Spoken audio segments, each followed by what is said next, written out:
નમસ્કાર વિદ્યાર્થી મિત્રો, અગાઉના લેક્ચરની અંદર આપણે ગર્ભ અવરોધક પદ્ધતિઓનો અભ્યાસ કર્યો. એની અંદર પ્રણાલીગત, બિન પ્રણાલીગત બે પ્રકારની પદ્ધતિઓ હતી.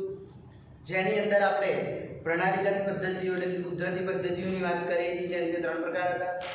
એના પછી આપણે બિન પ્રણાલીગત પદ્ધતિઓની વાત કરી, જેની અંદર આપણે 4 પદ્ધતિઓ જોઈ લીધી છે. હવે આજે જે એક પદ્ધતિ જોવાની છે જેને કહેવામાં આવે છે વાટકાપ પદ્ધતિ. તો વિદ્યાર્થી મિત્રો ખાસ ધ્યાન આપજો, ગર્ભ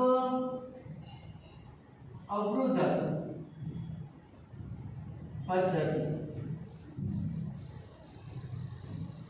એની અંદર લાસ્ટ નંબરની મતલબ કે આપણે પદ્ધતિ કહી શકીએ છેલ્લી પદ્ધતિ એટલે કે વાટકાપ પદ્ધતિ અથવા તો એને કે વૈદિકરણ પદ્ધતિ. ચલો એના વિશે આપણે થોડું સમજીએ. તો કે વાટકાપ પદ્ધતિ,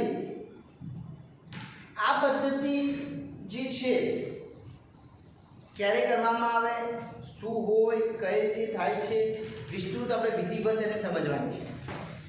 તો કે વાટકાપ પદ્ધતિ એ બંને માટે યોગ્ય હોય એવી પદ્ધતિ. બંને એટલે કોણ કોણ? તો કે પુરુષ અને સ્ત્રી. ચાલો હવે કે બંને માટે પદ્ધતિ છે. હવે એનો મેન સિદ્ધાંત શું? આપણે પ્રશ્ન થાય કે સર કે સિદ્ધાંત શું છે, કયા સિદ્ધાંત પર કાર્ય કરે છે એવું બી કહી શકાય. તો કે વધેકર પદ્ધતિ અથવા વાટકાપ પદ્ધતિ છે એ વાટકાપ પદ્ધતિ એ સાધનો અથવા તો કહીએ શસ્ત્રક્રિયા, અને આપણે લખી શકીએ શસ્ત્રક્રિયા દ્વારા જનન કોષનું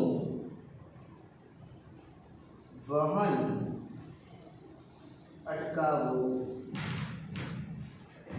આપણે જે આ પદ્ધતિની વાત કરીએ છીએ, પદ્ધતિનું કાર્ય શું કે વાટકાપ પદ્ધતિ દ્વારા એટલે કે શસ્ત્રક્રિયા દ્વારા એની મદદથી જનન કોષનું વહન અટકાવવું.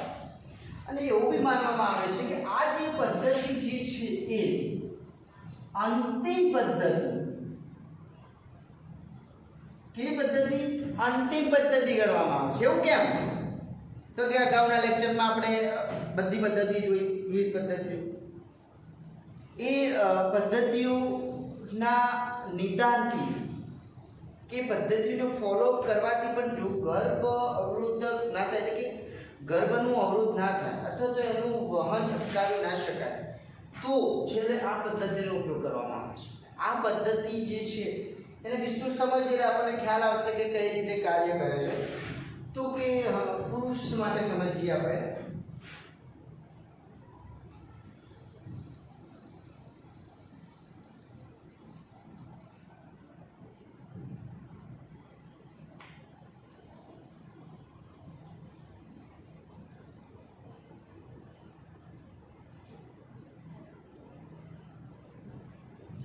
હવે અહીંયા જે આપણે આકૃતિ ડ્રો કરીએ છીએ, ખાસ વિદ્યાર્થી મિત્રો ધ્યાન આપજો. અહીંયા આવેલી રચના એટલે આપણે કહીએ છીએ શુક્રપિંડ. શુક્રપિંડની ફરતે આ રીતે ગુંચળામય રીતે અધિકુશન નલિકાની રચના થઈને શની રચના થશે તો કે શુક્રવાહિની. એ રીતે અહીંયા આપણે દર્શાવીએ.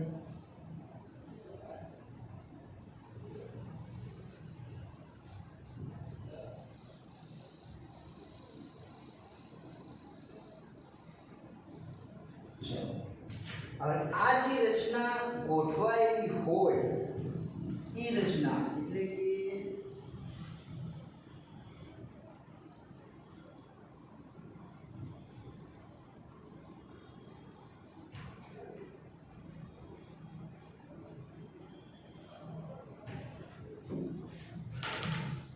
આગળ દો કરી શિશ્નનો ભાગ છે આ શુક્રપિંડ છે આને કહેવામાં આવે શુક્રવાહિની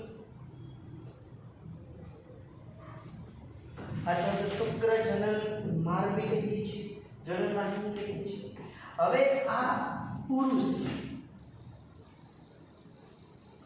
નસબંધી કહેવામાં બંધીકરણ અથવા નસબંધી પદ્ધતિથી આનું નામ આપવામાં આવે છે બીજી આકૃતિ અહીંયા ડ્રો કરીને આપણે સમજીએ સ્ત્રીની વાત કરીએ આપણે અહીંયા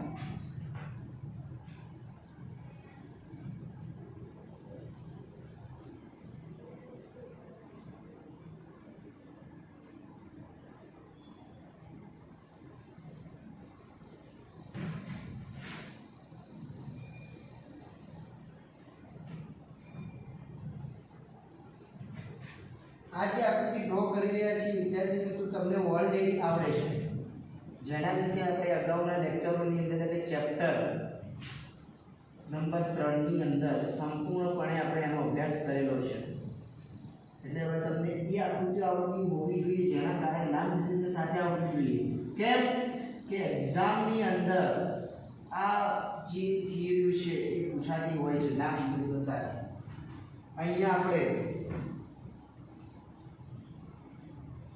અંડપિંડની રચના જોવા મળે છે જે આ રીતે જોડાયેલી રચના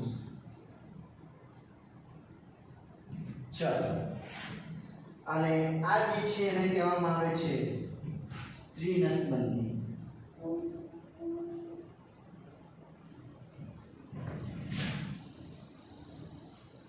વેસેક્ટોમી ટ્યુબેક્ટોમી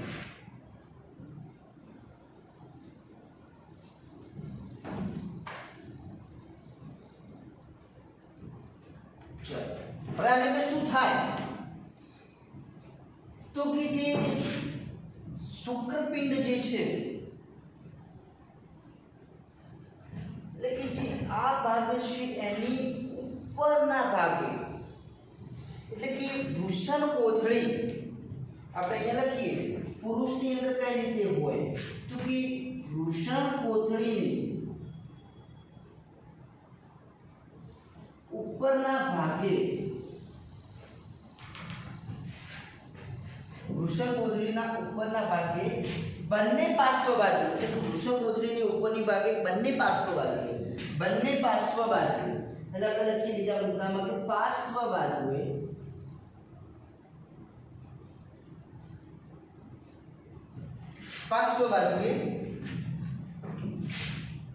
કાપવામાં આવે છે કોને કાપવામાં આવે છે તો કે ભાઈ શુક્રવાહિનીને એટલે કે બંને પાર્શ્વ બાજુએ પછી આપણે એડ કરીએ આને તો કેવું કહી શકાય કે શુક્રવાહિની ને કાપવામાં એટલે કે કટ કરવામાં આવે એના આધારે ત્રણ પદ્ધતિમાં એને કટ કરી શકાય એટલે કે કટ કરીને જ્યાં નાનો ભાગ છે એટલે કે નાના ભાગને દૂર કરવામાં આવે એટલે કે આ ભાગ છે અહીંયાથી નીકળી જશે ચાલો ઓકે આ પહેલી પદ્ધતિની વાત કરીએ એટલે કે એની અંદર ત્રણ રીતે નસબંધી કરી શકાય છે બીજી પદ્ધતિ તો કે અહીંયા કટ કરીને એને બાંધવામાં આવે છે એટલે કે કટ કરી એટલે કે બાંધવામાં જે તે ભાગને બાંધવામાં એટલે કે ઉપરની તરફ અહીંયા આ રીતે અહીંયા બાંધી દેવામાં જે શુક્રવાહિની છે એને કટ કરીને વાળીને અહીંયા બાંધી દે આ બીજી પદ્ધતિ ત્રીજી પદ્ધતિ એટલે કે આની અંદર ત્રણ રીતે આ નસબંધી કરી શકાય છે ત્રીજાની અંદર વાત કરીએ તો કે એને લૂપમાં બાંધવામાં અથવા કે વાળવામાં આવે કઈ રીતે તો કે આ રીતે જે રચના છે ને આ રીતે લૂપ કરવામાં આવે છે આ કે કહેવાય લૂપ જેના કારણે અહીંયા લૂપ કરીને શુક્રવાહિનીને બંધ, જેના કારણે શું થશે, શુક્રપિંડમાંથી જે શુક્રકોષોનું વહન થાય છે એનું વહન આગળ થશે, જેના કારણે જે શિશ્ન માર્ગ દ્વારા એટલે કે શુક્રજનન માર્ગ દ્વારા બહાર થઈ જશે. એટલે કે જનરલી ભલે સમાગમ થાય, સ્વનનની પ્રોસેસ થાય છે, પણ શુક્રકોષો એ બહાર થઈ જશે, જેના કારણે અંડકોષનું ફલન થશે. ચલો, આ વાત થઈ આપણે પુરુષ નસબંધી. હવે આપણે સ્ત્રી નસબંધીની વાત કરીએ તો કે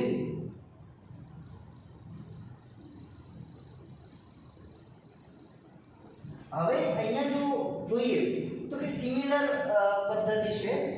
આને તો શું કરવામાં આવે તો કે જે ઉદર ગુહા છે એ ઉદર ગુહાની બંને બાજુએ એટલે કે આપણે લખીએ કે ભાઈ ઉદર ગુહા ની બંને બાજુએ કટ કરવામાં આવે એટલે કે કાપવામાં આવે અને યોનિ માર્ગ દ્વારા સાધન દાખલ કરી એટલે કે જે આ ભાગ કહીએ છીએ એને આપણે શું કહીએ છીએ, યોનિ માર્ગ. આપણને ખબર છે ખાંચાને શું કહીએ છીએ, ગ્રીવા. આને આપણે કહીએ છીએ ગર્ભાશય. ઓલરેડી તમને આ બધા નામ ખબર જ છે, બરાબર. આ અંડવાહિની. હવે શું કરવામાં આવે તો કે જે અંડવાહિની છે એટલે સાધનો દાખલ કરીને અંડવાહિનીને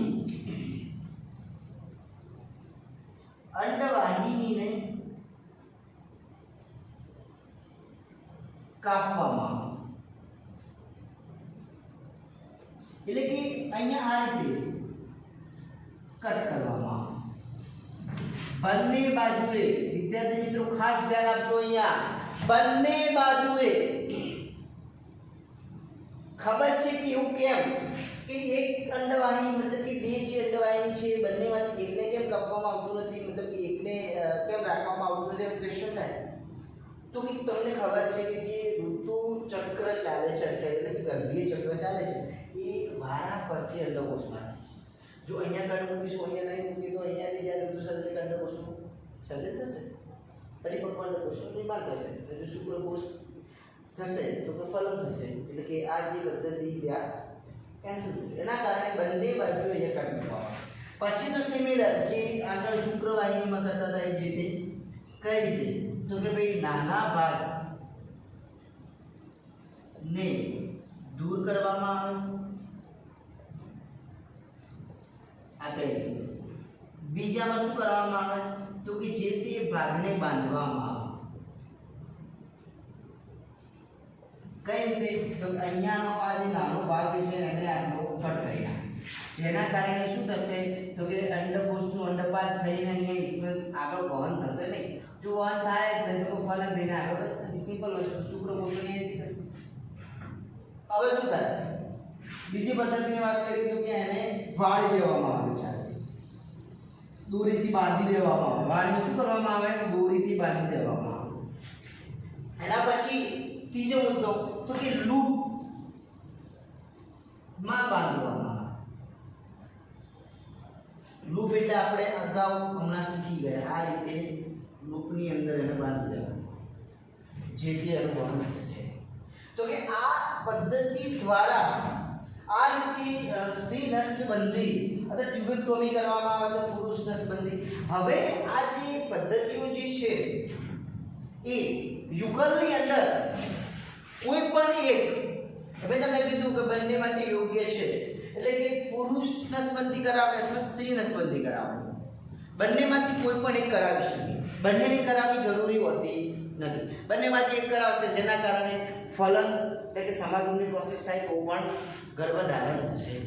હવે આની મતલબ કે શક્યતાઓ કેટલી કઈ રીતે તો કે એનું વર્ણન આપણે અહીંયા કરીએ, અહીંયા લખીએ તો કે આ પદ્ધતિ દ્વારા ગર્ભ અવરોધક સંપૂર્ણપણે અટકાવી શકાય.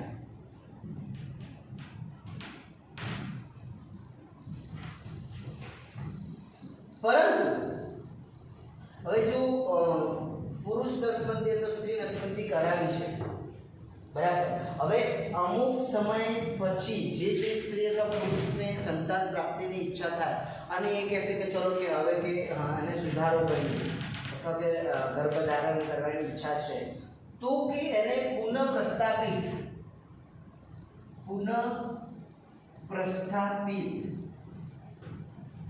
કરવું બહુ જ મુશ્કેલ, એટલે કે રેર કેસની અંદર શક્ય બને. બાકી એવું કહી શકાય કે પુરુષ વર્ષની નિવૃત્તિ કરાવ્યા પછી એની શક્યતા બહુ જ નહીવત, બહુ જ ઓછી છે. બીજું એવું કહી શકાય કે આ પદ્ધતિ જનરલી એવા લોકો ફોલો કરતા હોય જેને ધારો કે સંતાન છે અને કે હવે કે સંતાનની કોઈ ઈચ્છા નથી, તો એ લોકો આ પદ્ધતિ કરાવે છે.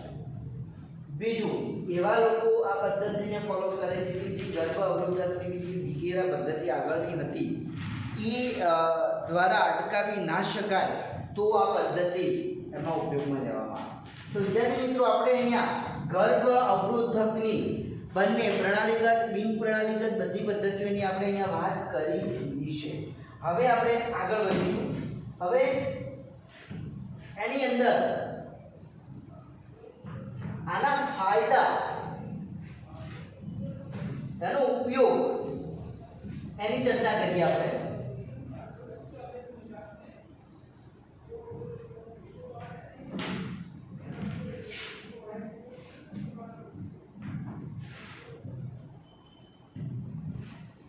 તો કે આનો જે ઉપયોગી છે એ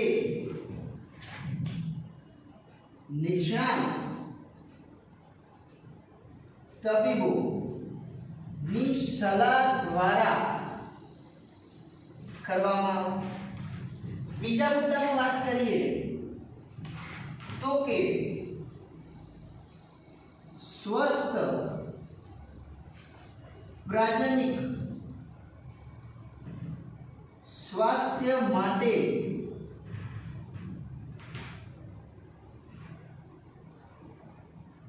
અમુક સમય સુધી માટે ઉપયોગમાં લેવામાં આવે. હવે એના મતલબ જોઈએ તો કે ફાયદા શું? ફાયદા તો કે પહેલો ફાયદો તો આપણને ખબર છે, વસ્તી વિસ્ફોટ છે એના પર નિયંત્રણ આવી જશે. તો એવું લખી શકીએ કે વસ્તી વૃદ્ધિ દરમાં ઘટાડો. ચલો, વસ્તી વૃદ્ધિ દરમાં ઘટાડો. બીજા ફાયદા તરીકે વાત કરીએ તો કે જે એસટીડીએસ રોગો એટલે કે સંક્રમિત જે રોગો છે એ રોગો સામે રક્ષણ મળે. એના પછી જે તે યુગલ અથવા કપલ એ ગર્ભધારણ અટકાવવા અથવા તો એને અમુક સમય સુધી ટાળવા માટે, એટલે કે સમયગાળા માટે, એટલે કે બે બાળક વચ્ચે સમયગાળા માટે અથવા તો ગર્ભધારણ ન કરવા માટે આ પદ્ધતિઓ ઉપયોગમાં લેવામાં આવે છે. આ આપણે શેની વાત કરી રહ્યા છીએ તો કે સંપૂર્ણ ગર્ભ અવરોધક પદ્ધતિઓની જે વાત છે. હવે કે એની આગળ ચર્ચા કરીએ તો કે આના દ્વારા થતા એટલે કે મુશ્કેલી કેવી? તો કે ભાઈ ઉબકા આવે. બીજા નંબરમાં ઉદરની અંદર દુખાવા થવા, એટલે કે ઉદરમાં દુખાવો થવો. એના પછી રક્તસ્રાવ થવો.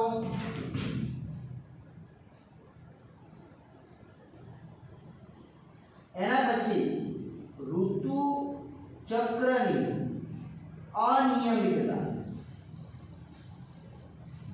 અને છેલ્લું સ્તન ગ્રંથિનું કેન્સર. હવે આ જે 5 મુદ્દા મુશ્કેલીના કીધા એ બહુ જ ઓછી રીતે એને ગણી શકાય, મતલબ કે એને સામાન્ય રીતે લઈ શકાય.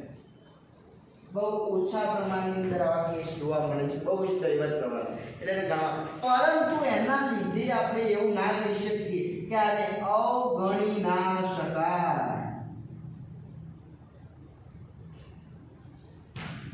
સામાન્ય રીતે બહુ ઓછા કેસની અંદર આ જોવા મળે છે એટલે એવું કહી ના શકાય, એને અવગણી ના શકાય. પ્રાથમિક સ્વાસ્થ્યની અંદર એને અવગણી શકાતા નથી. આ વાત થઈ ગઈ આપણી ગર્ભ અવરોધક પદ્ધતિની.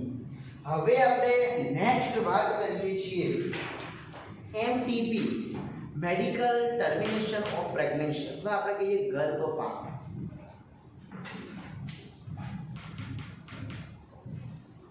વિદ્યાર્થી મિત્રો ખાસ ધ્યાન આપજો, આ લેક્ચરની અંદર જે હવેની પદ્ધતિ જે છે એ મોસ્ટ ઇમ્પોર્ટન્ટ પદ્ધતિ પણ ગણવામાં આવે છે, એટલે કે મોસ્ટ ઇમ્પોર્ટન્ટ થિયરી તરીકે લેવામાં આવે છે. એની અંદર ગર્ભપાત અથવા તો એને ગર્ભપાત કહેવામાં આવે, અથવા એમટીપી એટલે કે મેડિકલ ટર્મિનેશન ઓફ પ્રેગ્નન્સી.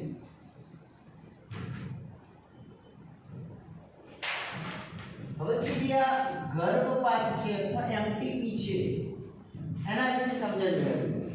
હવે એ આપણને ખબર છે ઓલરેડી કે વિશ્વની અંદર ગર્ભપાત કરાવવો અથવા કરવો એક કાનૂની ગુનો છે. જો આપણે ગર્ભપાતની કરવું તો મીનિંગ સમજીએ, એનું અર્થઘટન કરીએ. તો કે અર્થઘટન શું થાય?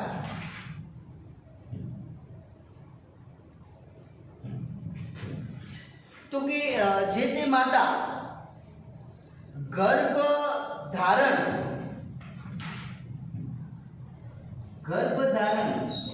કરે અને એ ગર્ભધારણ એ જીવન થાય તે પહેલા, એટલે કે 3 મહિના પછી. નોર્મલી ખબર છે કે ગર્ભધારણ થાય તો ગર્ભધારણ થાય જીવન ક્યાં 3 મહિના પછી, એટલે કે જીવન થાય તે પહેલા ઐચ્છિક અથવા ઈરાદાપૂર્વક અથવા ઐચ્છિક ગર્ભપાત કરાવે, એટલે કે જે તે ગર્ભનો નિકાલ કરાવે એને કહીએ આપણે ગર્ભપાત. બરાબર. હવે એને આપણે કહી શકીએ મેડિકલ ટર્મિનેશન ઓફ પ્રેગ્નન્સી. હવે એની અંદર શું તો કે આ જે એમટીપી છે એ એમટીપી એ વિશ્વમાં કેટલા પ્રમાણમાં જોવા મળે એની ચર્ચા કરીએ આપણે. તો કે એવું કહી શકાય કે 45 થી 50 મિલિયન પર યર. વિશ્વમાં 45 થી 50 મિલિયન પર યર એમટીપી થાય છે, જે કાયદાકીય છે, એટલે કે ઓન પેપર. તો મતલબ એવું કહી શકાય કે વિશ્વમાં જે ગર્ભધારણ ના 1/5 ભાગ એ એમટીપી. કારણ કે 45 થી 50 મિલિયનની વાત કરીએ તો વિશ્વની અંદર પર યર 1/5 ભાગ જેટલા ગર્ભનું શું થાય છે? એમટીપી. હવે જે એમટીપી થાય છે તો એને એક રીતે કહી શકાય, ફાયદા રીતે રહી શકાય. કઈ રીતે? તો કે આના કારણે વસ્તીમાં અથવા તો વસ્તી દરમાં ઘટાડો થાય, પરંતુ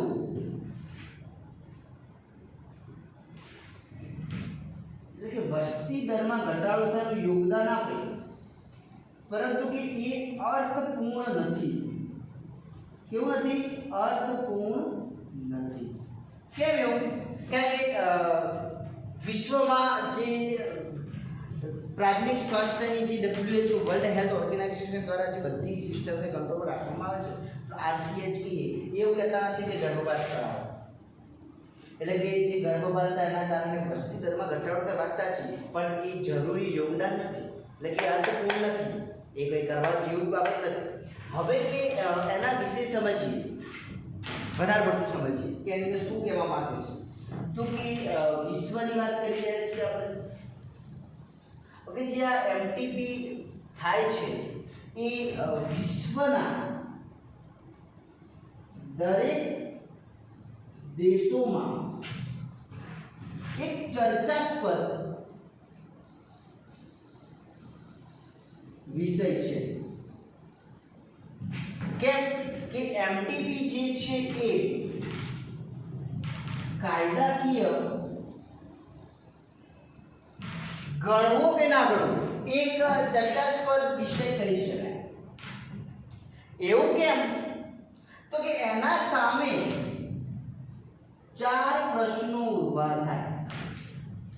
વિશ્વમાં દરેક દેશોમાં MTP એ કાયદાકીય રીતે ગણવું કે ના ગણવું એ ચર્ચાસ્પદ વિષય છે, પણ એના 4 પ્રશ્નો ઉભા થાય.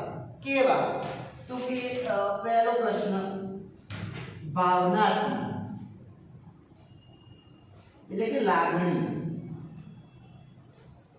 બીજા મુદ્દાની વાત કરીએ તો કે સામાજિક. ત્રીજો મુદ્દો એટલે કે ધાર્મિક.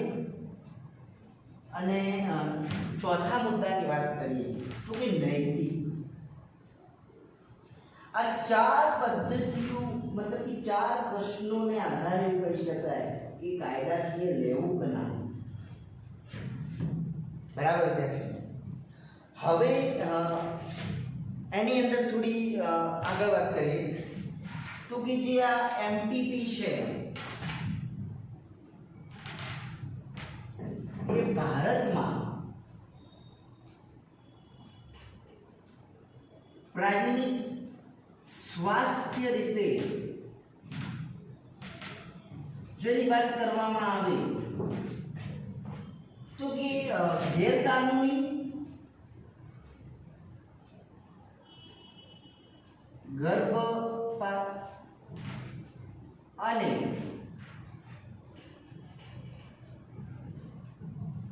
અનૈચ્છિક ગર્ભપાત દ્વારા માતૃ એટલે કે માતૃ મૃત્યુ દર માં ઘટાડો લાવે છે, જેના કારણે એવું કહી શકાય કે MTP એ કેવું કહેવાય? કાયદા. પરંતુ આગળ બીજા મુદ્દાની વાત કરીએ તો કે આના આધારે MTP ના આધારે માદા ભ્રૂણ હત્યા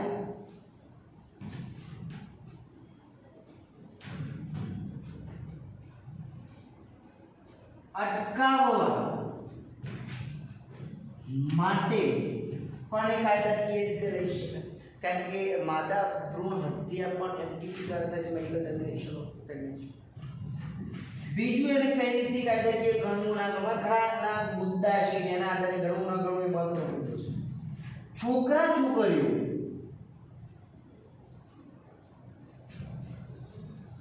વચ્ચે ભેદભાવ અથવા કોઈ સમાનતા એના આધારે પણ એક મુદ્દો છે કે જેને કઈ રીતે શું કરવું.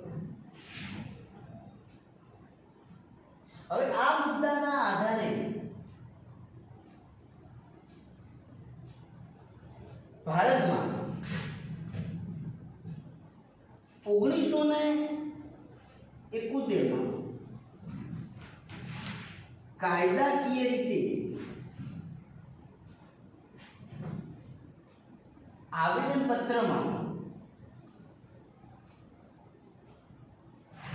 એની જોગવાઈ કરવામાં આવી.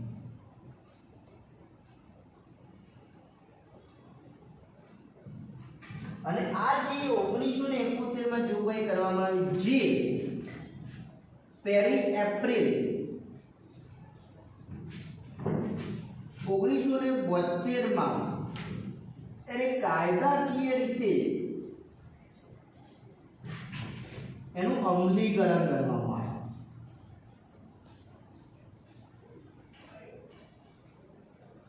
કે ભાઈ જો એમટીપી છે એ કાયદાકીય રીતે કયા કેસની અંદર છે, બિનકાયદાકીય કે ગેરકાનૂની કયા કેસની અંદર છે, એની આની અંદર ચર્ચા કરવામાં આવી, વિચારણા કરવામાં આવી, જે તે મુદ્દાના આધારે, અને એનું એક કાયદાકીય રીતે અમલીકરણ કરવામાં. હવે કે કયા કેસોની અંદર એમટીપી ની પરમિશન છે, અથવા તો એવું કહી શકાય કે ગર્ભપાત કરી શકાય, કયા કેસોની, તો કે એની વાત કરીએ તો કે પરમિશન અથવા મંજૂરી લખીએ આપણે કે કયા કેસોની અંદર મંજૂરી મળે છે. તો કે અમુક ચોક્કસ કેસો. કેવા ચોક્કસ કેસો? તો પહેલા મુદ્દાની વાત કરીએ કે કોઈ પણ જે તે સ્ત્રી એટલે કે વારંવાર ગર્ભ ધારણ કરે છે, વારંવાર ગર્ભ ધારણ કરે, કે જે સ્ત્રી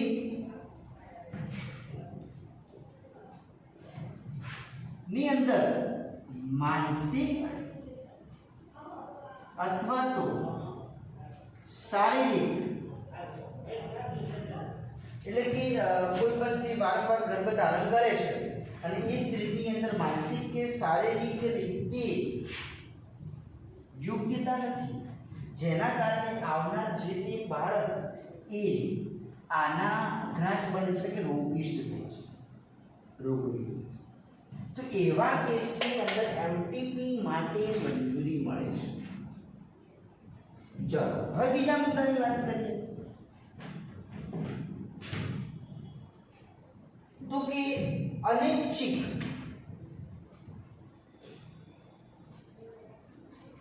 ગર્ભધારણ એટલે કે અનૈચ્છિક ગર્ભધારણ એટલે કે બળાત્કાર. આ સમયે મતલબ કે કોઈ સ્ત્રી છે એની સાથે અનૈચ્છિક ગર્ભધારણની પ્રોસેસ સમાગમ થયું છે, તો જેના કારણે સરકાર એને મંજૂરી આપે છે. શેના માટે? એમટીપી કરવા, એટલે કે ગર્ભપાત કરાવવા. એના પછી બીજા મુદ્દાની વાત કરીએ તો કે જે તે ગર્ભ નું એએફટી કરવામાં આવે. એએફટી એટલે આપણે આગળ વાત કરી ચૂક્યા, ઉલ્વ જળ કસોટી, ઉલ્વ જળ કસોટી, જેના કારણે શું થાય તો કે જાતિ પરીક્ષણ. અને જો જાતિ પરીક્ષણ કરવામાં આવે અને એના દ્વારા જાતિ પરીક્ષણ કરીને, જાતિ પરીક્ષણ નહીં કરવાનું, પરંતુ અહીંયા એએફટી ની પદ્ધતિ એટલે કે ઉર્વજન પદ્ધતિના આધારે જાતિ પરીક્ષણ કરવું તો ગુનો છે, પણ એએફટી પદ્ધતિના આધારે જાતિ પરીક્ષણ સિવાયના મુદ્દા હતા, એટલે કે રંગસૂત્રીય અનિયમિતતા અથવા તો જનનિક વિકૃતિ અથવા તો રોગો આવી શક્યતા હોય, જેના કારણે આપણા બાળક કેવું હોય, માનસિક અથવા તો શારીરિક બંને રીતે રોગિષ્ટ. અને આવા કેસની અંદર પણ એમટીપી કરવાની પરમિશન મળે છે. આના પછીની વાત કરીએ કે કોઈ પણ જે તેવી કોઈ સ્ત્રી છે જે ગર્ભ અવરોધકની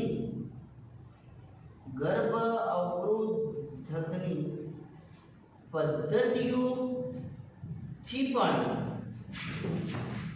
ગર્ભધારણ રોકી ન શકાય તો એને એમટીપી કરવાની પરમિશન મળે છે. મતલબ એવું કહી શકાય કે ગવર્નમેન્ટના કાયદા પ્રમાણે કાયદાકીય અમલીકરણ પ્રમાણે અમુક રેર કેસની અંદર જ એમટીપી ની પરમિશન મળે છે. હવે એની વાત કરીએ તો કે કેવા નિષ્ણાત દ્વારા ગર્ભપાત કરાવી શકાય, તો અહીં આપણે એની ચર્ચા કરીએ. વિદ્યાર્થી મિત્રો ખાસ ધ્યાન આપજો, આ ટોપિક બહુ ઈઝી છે, તમને ફટાફટ ખબર પડી જશે, પરંતુ સ્ટેપ બાય સ્ટેપ એને સમજવું જરૂરી છે. હવે આપણે એની વાત કરીએ કે ભાઈ કયા કેસની અંદર તો કે કેવા નિષ્ણાતો દ્વારા, એટલે કે નિષ્ણાત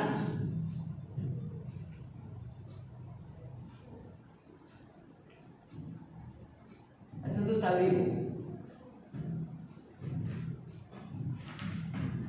ચોક્કસ કાયદાકીય રીતે જે પરમિશન ધરાવતા હોય, આની અંદર બી નિયમો છે. અમુક જ નિષ્ણાતોને જોડે પરમિશન હોય એમટીપી કરવાની, બાકી ગેરકાનૂની એમટીપી કરવાવાળા ઘણા નિષ્ણાતો મળશે આપણને, પરંતુ એ ગુનો છે જેના પર કલમ એક્ટ નિયમો લાગુ પડી છે, કેટલીક સજા બી થઈ શકે છે. એટલે કે જે નિષ્ણાતો એટલે કે મંજૂરી ધરાવતા જે નિષ્ણાતોની મદદથી એને પ્રથમ 3 મહિના એટલે કે 1 થી 12 અઠવાડિયામાં જો જે તે માતા એમટીપી કરાવે તો એ કેવું કહેવાય? ફાયદા, જેના કારણે જે તે માતાને કોઈ પણ પ્રકારનું નુકસાન જતું નથી, એ બીજી વાર ગર્ભ ધારણ કરી શકે એવું કહી શકાય, અથવા તો બીજા કોઈ રોગની કોઈ ઘટના બનતી નથી. અને મતલબ પ્રથમ ટ્રીમેસ્ટર આગળ આવી ગયું અગાઉના ચેપ્ટરની અંદર, પ્રથમ ટ્રીમેસ્ટર. હવે કહીએ કે દ્વિતીય 3 મહિના મતલબ કે 12મા અઠવાડિયાના પછી અને 24 અઠવાડિયા પહેલા જો આ કેસની અંદર એટલે કે આ સમયગાળામાં જો જે તે માતા એ એક તબીબી નિષ્ણાત નહીં પરંતુ બે નિષ્ણાતો ની સલાહ સૂચનના આધારે જે તે માતા એમટીપી કરાવે તો એ કેવું નીકળશે? તો કે ઘાતક એટલે કે નુકસાનકારક નીકળે છે. હવે આ વાત થઈ જે તે તબીબો અને નિષ્ણાતોને આધારે. હવે એના સિવાય જો બીજા મુદ્દાની વાત કરીએ તો કે અમુક જે આ જે ગર્ભપાત એટલે એમટીપી ના પરીક્ષણમાં જે અમુક મુશ્કેલીઓ હોય છે, એટલે કે કેવા પ્રકારના ઉદ્દેશો કહી શકાય, એટલે કે જે તે ઉદ્દેશો. હવે એની અંદર કેવું થાય તો કે અમુક ડોક્ટરો એટલે કે જે આના વિશે જાણતા નથી, અજાણ છે, એમના દ્વારા એટલે કે નિષ્ણાત જે ગર્ભધારણની વિશે સંપૂર્ણ જાણકાર નથી એવા નિષ્ણાત એટલે કે કહી શકાય કે ગવર્નમેન્ટ દ્વારા જેમને પરમિશન નથી એવા અજ્ઞાત એમના દ્વારા જો ગર્ભધારણ અને ગર્ભપાત કરવામાં આવે તો જે તે માતા અને બાળક આ બંને માટે મુશ્કેલી ભર્યું અને બીજા શબ્દોમાં કહીએ તો કે ઘાતક નીવડે છે. અને એવું બી કહી શકાય જે કેવું છે? ગેરકાનૂની. ચાલો એના પછી બીજા મુદ્દાની વાત કરીએ તો કે જે તે અમુક જે મતલબ કે નિષ્ણાતો દ્વારા ગર્ભધારણ કર્યા પછી એએફટી દ્વારા એનું જાતિ પરીક્ષણ કરવામાં આવે અને જાતિ પરીક્ષણ કર્યા પછી એનું ગર્ભપાત કરવામાં આવે અને એ ઘાતક નીવડે અથવા તો કેવું નીવડે મુશ્કેલ નીવડે. બીજી ભાષામાં કહીએ તો આ જે બંને છે એ કેવું કહેવાય ગેરકાનૂની.